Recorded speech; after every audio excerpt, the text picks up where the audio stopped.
It's ARDS racing licence test day for me here at Cadwell Park, which of course I know very well. No pressure then when I'm out doing my practical test.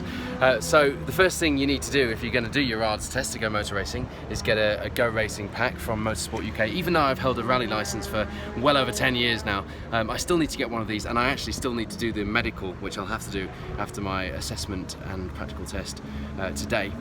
Because I never actually had to do that for my rally licence. So the course of the day is that I will do a written assessment during the lunch break. Effectively, this is an MSVT track day, so then once the circuit's live in the afternoon, we then do the practical test. There are 3 other people doing their ARDS test with me today. I believe that Mike Gorton, our head instructor, will be taking the practical and the written tests today.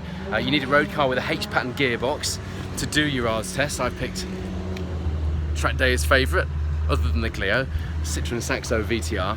It's got a H pattern. I've noise tested it, so it's good to go. You don't need anything special. You can do it in your road car. I just happen to have this car spare sat at home, so it seems a shame not to bring it out and use it. The good news for you as well is there is a whole host of providers doing ARDS tests.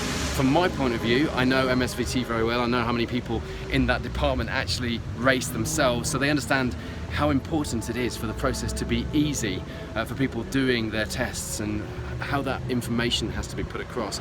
And also I know the instructors well and I trust them implicitly, so for me it was a no-brainer working for MSV to go through MSVT for my ARDS test. But there are a whole host of providers, and once you've got your Go Racing pack, all the information is in there. But I have to say, the information I've received from MSVT, and although I've worked with them here at Cadwell Park for the last few years, I've never actually been on this side of things. The information I've received from MSVT has been excellent, and although there's obviously a little bit of a bias here as to why I used MSVT, I am being completely objective. The idea was I would look at how easy the process would be while doing this video blog to getting your racing licence, and so far I have to say it's been very easy, and I've had no special treatment. I don't expect any either in the written test or in the practical out there either, so we'll see how it goes. But for now I'm all ready to go. Car's noise tested.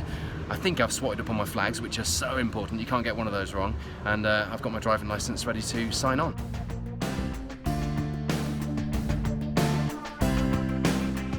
So theory test complete. I'm pleased to say that I passed, but I tell you what, if you are doing your ARDS test, it's easy to think you know the flags, and it's easy to think you've spent a bit of time reading through, but when they're not being waved by somebody and there's no explanation next to the colours, to have to think which flag goes with which set of circumstances is quite a task actually, and I've known my flags for years, so don't underestimate that.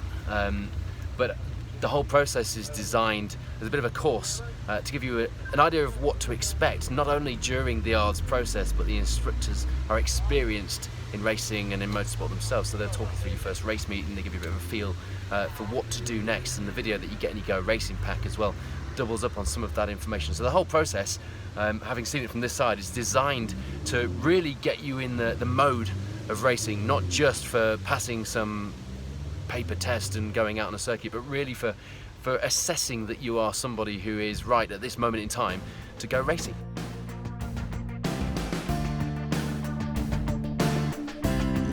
Okay, it's practical test time next. Now, for a practical test in the ARDS, you have to use a manual car with a H-pattern gearbox. It doesn't stipulate it must be a race car, but if you do have a lightweight E-Type Jaguar race car at your disposal, then you're very welcome to use it. Although on a day like today at Cadwell Park, doing your race test in that could be pretty interesting. I think I'll stick to my 1.6 VTR Saxo. Wish me luck, it's practical test time. Take into account it weighs twice as much now coming down that hill. I think I know as well.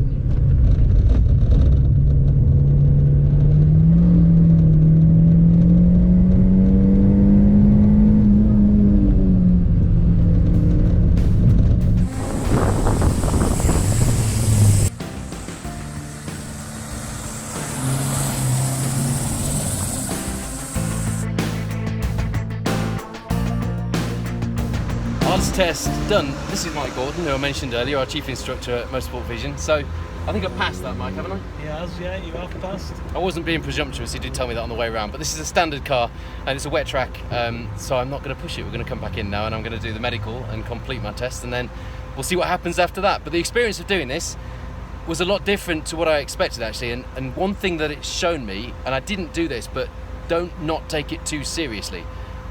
because there's a lot to it, and particularly in the theory test that I mentioned earlier, if you don't take it seriously, and particularly when you're out there on track of course, and then when you go racing, you'll come a cropper, and no one wants to do that. So thank you to MSV Track Days, and thanks to Mike. Success!